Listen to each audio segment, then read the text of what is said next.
From the Times and the Sunday Times, this is The Story. I'm Manveen Rana. Thought it was weird. Oh, there you go. Hello. Over a Zoom call, a woman we're calling Emma is giving the Sunday Times' Roisin Kelly a tour of her fridge. For a long time.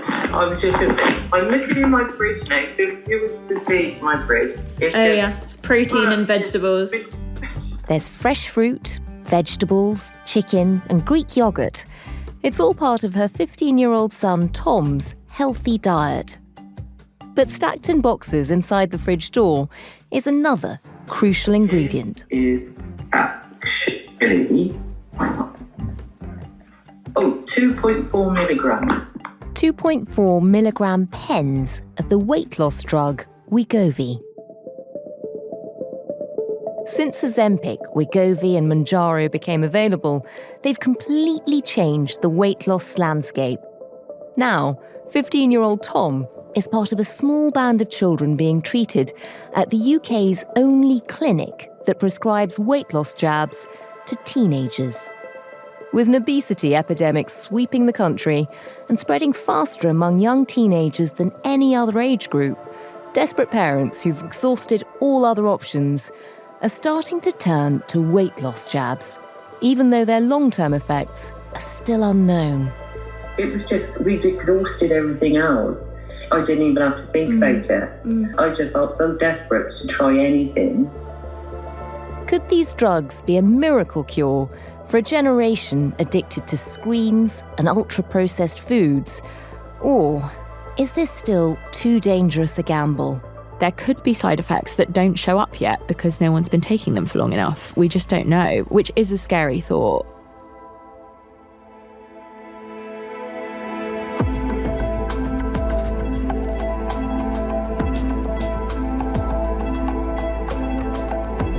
The story today, the children taking Wegovy.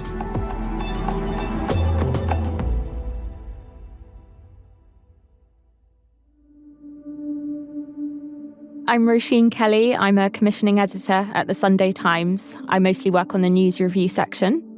And Roisin, just tell us what made you so interested in this story. I think stories about weight loss injections are continuously fascinating. It's quite a new phenomenon in the sense that we've read about diet culture pretty much forever. And this is kind of a whole new era that has moved really quickly. The fact that young people now are also using them, I just thought was so interesting. And Roisin, we do talk about these weight loss jabs in the news a lot, and they come under so many different names. Ozempic, Wegovy, Mounjaro. They're sometimes used interchangeably, but they are different. I mean, just remind us of the difference between them. They contain the same active ingredient, which is semaglutide, but they're approved for different uses and you would take them at different doses. So Ozempic, for example, tends to be used for managing type 2 diabetes, whereas Wegovy is a specific chronic weight management tool. And Wegovy is the only one currently licensed for young people to use. Why is that? So it's for ages 12 to 17. When we say young people, it's specifically the ages 12 to 17. There's a clinical trial. It's called STEP Teens. It was commissioned by Wegovy.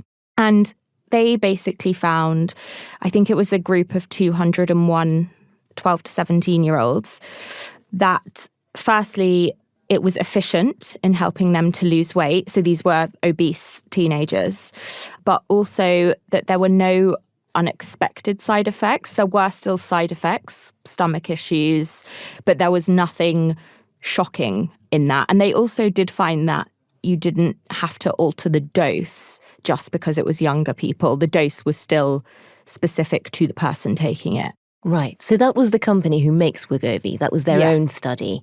And have the authorities similarly approved all of this? The NHS is trialling Wegovy at the moment. I think it's in 4 different trusts on that age group, so on 12 to 17-year-olds. They are also trialling it on 6 to 12-year-olds as well in a separate trial, the NHS and Wegovy as well in a Step Young trial, that one's called. So it's obviously something that the national health system is looking to turn to, probably for short-term relief from the strain that obesity is putting on the system.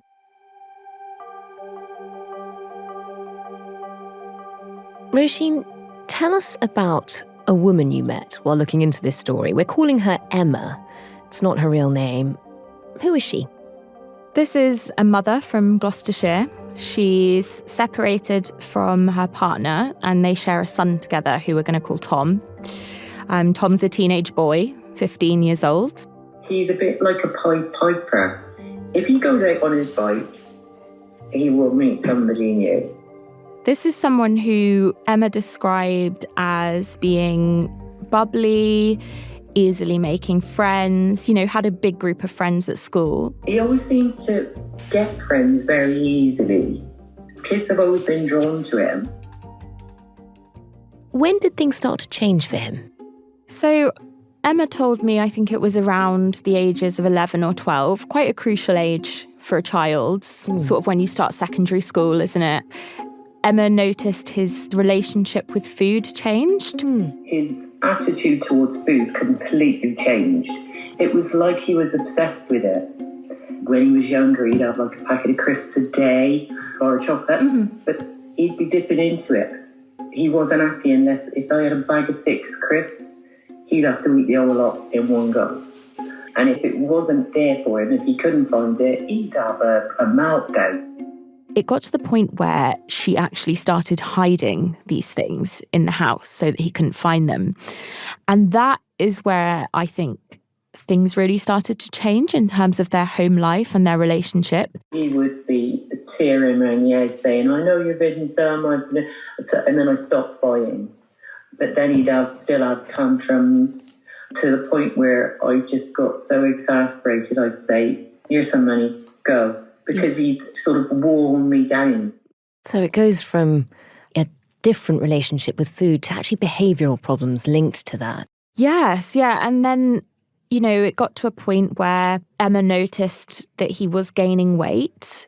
How much weight was he gaining? I mean, a lot of teenagers, especially boys, will eat a lot and they'll go through a growth spurt. He weighed at his heaviest 18 stone. I didn't have weighing scales. And I went out and got one.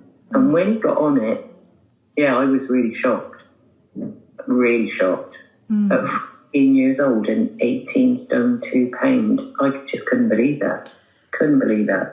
That's severely overweight. And the weight gain had a massive effect on him socially. Despite having this good group of friends and a close, big group of friends, the taunting started about his weight. And then he'd come home and he'd be like, why are they doing that? This is friends I've had for years, because they were all the same kids. They'd grown up together from like kindergarten. And he just got so upset about it. Which turned into bullying so badly that he didn't want to go to school and wouldn't go to school and missed school for a month and eventually changed schools. It was quite heartbreaking for her to watch and she felt very helpless. I'd say to him, I feel like I'm failing you as a parent because I can't keep you healthy. And he'd say, it's got nothing to do with you, Mummy. I just want it. He used to really upset me. And I used to sit here of an evening after he'd gone to bed and then I would start eating because I felt sorry for myself. To the point where she actually, in the evenings, when he'd gone to bed, she ended up comfort eating herself. Then I was putting on weight. I just felt like I failed completely. How do they end up turning to weight loss jabs? It's very much a last resort. Kids like Tom, have probably been to their GP. They get given the advice that we've always been given or we've always lived by, which is eat less and move more. But when you're in a position where you're already so overweight or your confidence is so low that you feel you can't exercise, even going for a walk can feel like this monumental task because you don't really want to go outside and you're in this cycle of eating and feeling awful. So Emma ended up discussing it with her ex-husband. Somebody in her ex-husband's office had been using weight loss jabs, and that planted a seed where they then thought, oh, I wonder if Tom can use weight loss jabs. They Googled it, and up comes this clinic. And it must have felt like quite an extreme solution, given that he was only, 14 at the time? You know, Emma said she definitely had her concerns or, really thought about it. It wasn't an easy decision, but it was quite a quick decision in the sense that her home life was being turned upside down, really. Her relationship with her son was being massively affected. And then also the kind of more practical or pressing things of missing school. This is a crucial part in his education. And also the longer you're off school, the less likely you are to keep those friendships, the more likely you are to be bullied when you go back.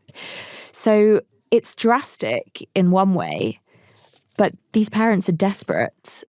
Roisin, you mentioned that they found the clinic. Tell us a bit more about it. This is a weight loss clinic in Preston, in Lancashire. I went there. It's very small and quite ironically is situated in between a pub and a sort of bakery coffee shop. It's very unassuming. Yeah, the majority of the service is done online through Zoom, through posting out prescriptions. It's a small team. There's Dr. Cindy Newman, who heads up the clinic. There's a nurse practitioner, and then there is a receptionist.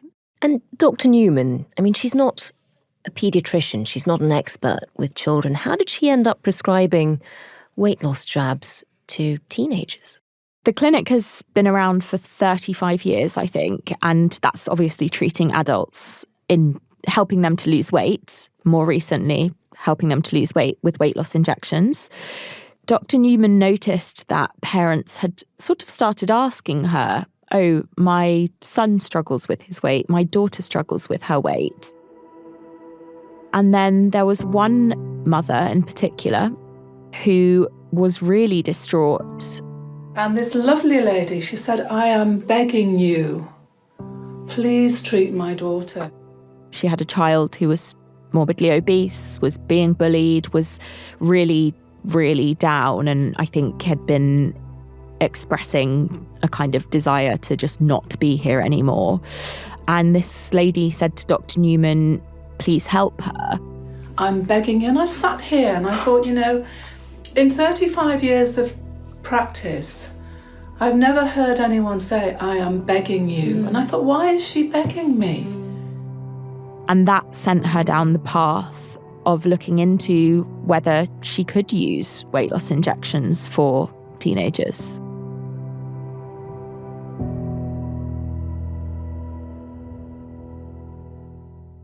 Did she have to get a special license? How did that work? Yeah, so she was aware that it was happening in America. There's been quite a few articles about the use of weight loss injections amongst young people in America, and those prescriptions are increasing. She actually went to the manufacturers of Wegovy because there was a clinical trial that existed, the STEP Teens trial, and she sort of told them what she wanted to do, rigorously went through all the clinical trials, and then I think she just had to notify the regulator that she was going to start offering this service. And she's still a one-off. This isn't happening across the country. No, so the NHS are trialling the use of these drugs on the same age group. But at the moment, as far as I know, Dr. Newman's clinic is the only private clinic offering a sort of bespoke service for adolescent weight loss. And as a private clinic, there's obviously a cost attached. How do the finances of this work? It starts with a consultation. That consultation, I believe, is an hour, and that's £100. The consultation and every single meeting actually is always with the parent or their guardian and the young person. So it's sort of a three-way call. Then after that, you're paying a monthly rate, which is for the prescription. Now, that depends on your dose. So if you're on a lower dose, it could be £165. If you're on the highest dose, you could be paying up to £250 a month. That does include a weekly, I think it's about 15 minutes check-in, again, parent or guardian and child. When she has that initial consultation, I mean, does she ever turn teenagers away? Does she ever think they're sort of there maybe for the wrong reasons, or maybe psychologically it wouldn't be good for them? So there is a screening process that sort of happens with a nurse before it would get to the stage of the consultation with Dr. Newman. So at that stage, people will be rejected if they don't meet the threshold in terms of BMI. By the time it gets to Dr. Newman, from my conversations with her, it didn't seem like she's often had to reject people. But she did make the point that even before that screening process, coming to her clinic would be a last resort. You know, have you been to your GP? Have you been to a paediatrician? Have you been to the paediatric psychiatrist? Parents will have been to the GP numerous times. They will usually have tried a nutritionist as well.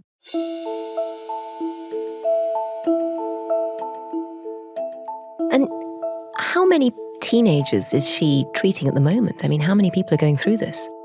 So at the moment, Dr. Newman's treating, I think, around 70 or just over teenagers with Wegovy.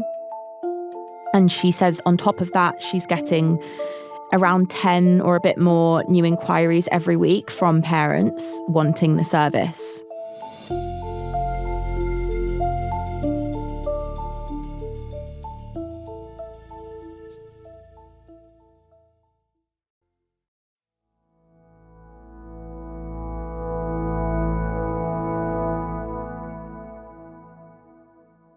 Roisin, you've been telling us about this clinic that's treating teenagers, people between the ages of 12 and 17, with Wegovy if they're obese.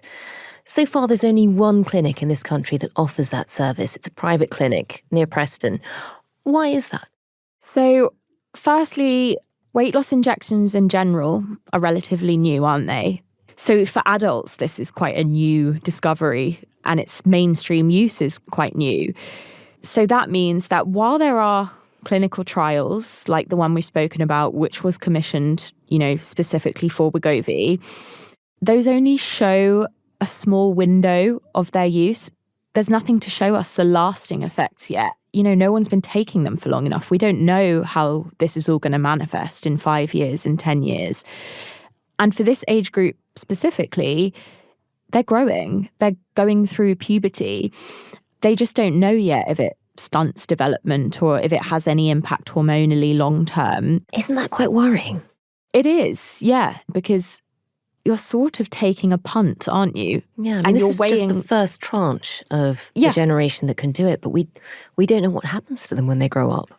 No, exactly. And you're sort of playing a balancing act of which one is more important, losing the weight now and the immediate impact, which I can understand why parents prioritise that. They're watching their kids be bullied. They're watching their kids not want to go to school, not to mention the concerns on their health that being severely overweight could be having. So you're weighing that up with, could there be long-term implications? Maybe. It's a risk that people are willing to take. There's also the other element in that we don't know the impact it's going to have on their relationship with food and their relationship with weight. They're getting nutrition advice as part of the support within the clinic. But if from 12 years old you're taking something which shuts out food noise or stops you wanting to eat something sugary, when you come off of it, that's going to be quite overwhelming. Yeah, you haven't developed a normal relationship of your own with food. No, and Dr. Newman talks about what she called rebound hunger. What I'm seeing in patients is this horrendous rebound hunger. And I haven't seen anything like it before. We're very slowly titrating the doses down. But for anyone who stops it abruptly, the rebound hunger is overwhelming. Well, that sort of raises a really interesting question, which is just how long do they expect to be on these jabs? If you start at the age of 14. From my conversations with the parents and with Dr. Newman, I can't quite gauge how long people expect to be on these. Dr. Newman said that her aim is to get these children to a healthy weight for adulthood. My passion is to get these patients to 18 21, because obviously we know they, they don't stop growing at 18, do they? But to get them to adult life, to a normal weight in adult life, have sufficient contact with them, that we've spoken to them about their eating, their well-being, and then to help them, to advise them that this is how they have to navigate through life. And, to always be here as a backstop. The plan, when somebody has this rebound hunger and starts regaining weight, is actually that they go back on the injections. It's sort of like microdosing it. This is where it slightly concerns me, is because I remember being a teenage girl. I remember freaking out at gaining 2 pounds or feeling like my trousers were a bit tight and not having the option of this pen that I've used before that just stopped me thinking about food. So for me, if we start using these drugs to fall back on all the time when you've lost weight on them as your sort of go-to, because a little bit of weight fluctuation is normal. So that is quite concerning. And I mean also that, this is being done through a private clinic, but we know that NICE, the National Institute for Health and Care Excellence, which sort of advises on the NHS requirements, sort of says that for adults, they shouldn't be on these jabs for more than 2 years. It sounds like if you're a teenager going through this process, you could be on them for much, much longer. Yeah, I mean, this is the grey area, again, because no one's been taking them for long enough, especially not teenagers. So where does it stop? Are there fears about side effects that we haven't quite worked out yet? I mean, obviously, the manufacturer of Wegovy and Ozempic, there are a number of lawsuits against them from adults. How much of a worry is that? Some of the parents I spoke to, their kids have missed a few days of school because of stomach issues. And when you say stomach issues, is this sort of pain? Is it vomiting? What happens? Tends to be diarrhea, not quite vomiting, but feeling sick, feeling nauseous. But there's also gallbladder problems seem to be something that come up a lot. And that's something Dr. Newman mentioned herself. Whether that's prevalent in teenagers, we don't know yet. But that is also a risk. There could be side effects that don't show up yet because no one's been taking them for long enough. We just don't know, which is a scary thought. And for Tom, how is it working out for him? So Tom's been on the jab since February. He has lost 4 stone. So physically, that's hugely different. Emma, his mum, said he looks completely different, that he moves differently, moves more confidently. He's completely different. I would say he had no confidence really before, but it's like even his dad has said, he's like a completely different boy. Like my mum, when she comes up to visit, she'll say, he's just so different now, isn't he? He has had some side effects. He's missed the odd day of school here and there because of stomach problems. But, I mean, his mum does describe him as being kind of transformed. He's not craving those foods anymore. And food impacts so many areas of our lives. So his moods have improved because he's eating healthier. He would be argumentative with anybody and everybody all the time, with the family. But now, he's just completely different. Emma was laughing at the fact that he's on the phone to a different girl every night. And I'll go upstairs and I'll ask him something and I'll say, who are you talking to now? It's different girls all the time. But he hasn't got a girlfriend. He's not committing himself to anybody. I mean, it does sound like a complete transformation. Do they have any sense of a plan, though, for how they'll get him off the jabs and when that might come? I asked this question. Have you got a timeline in sight for when he's going to stop using the jabs? Not at the moment.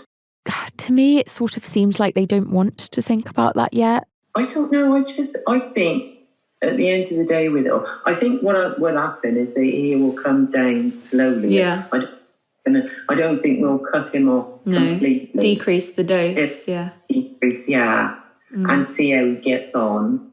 Tom says he's not worried about it. He believes he's in a position now where he's happy, he's sporty, he's active, and he knows what to eat. He actually quite funnily said he had a chocolate bar, maybe ate a little bit too much of it, and was not very well the next day. And so he knows his kind of limits now. But again, that's what the medication is doing. How will your relationship with chocolate change after coming off of it or lowering the dose? We don't know. How do you regulate the amount you're eating if you don't have the side effects of feeling a bit sick the next day? Yeah. Given how much these jabs have effectively transformed his life so far, do you think it'll become much more widespread? Do you think this is something that teenagers all over the country will be offered? I think the fact that there's NHS trials going on suggests that the NHS wants to have this as an option. From doctors I've spoken to, they are quite keen for it to be more widespread. We're in a place in this country where there is an obesity epidemic. Children aged 10 or 11 that are obese or severely overweight is expected to rise across 90% of the country by 2035. With that comes a big strain on the NHS. That said, they're also concerned and aware that the long-term impact on young people isn't known. And I sense there's naturally greater concern about that amongst young people than there would be amongst adults.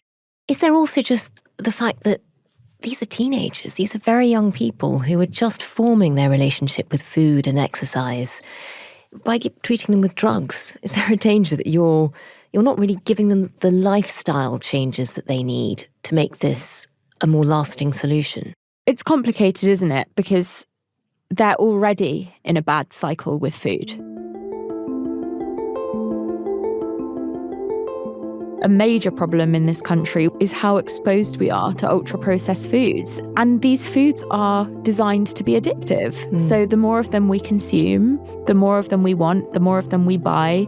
Then there's also other factors that teenagers are facing, one of which is an addiction to screens and smartphones, which leads to a more sedentary lifestyle.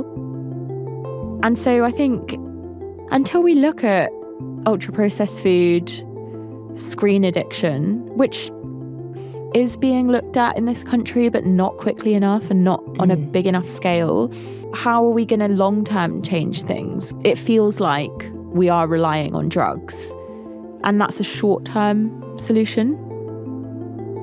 I think a lot of doctors feel like they're in a bit of a dilemma on that they need to help people short-term, but at the same time, they're, very vocal about the food environment that we're in. And that is really a driving force of all this.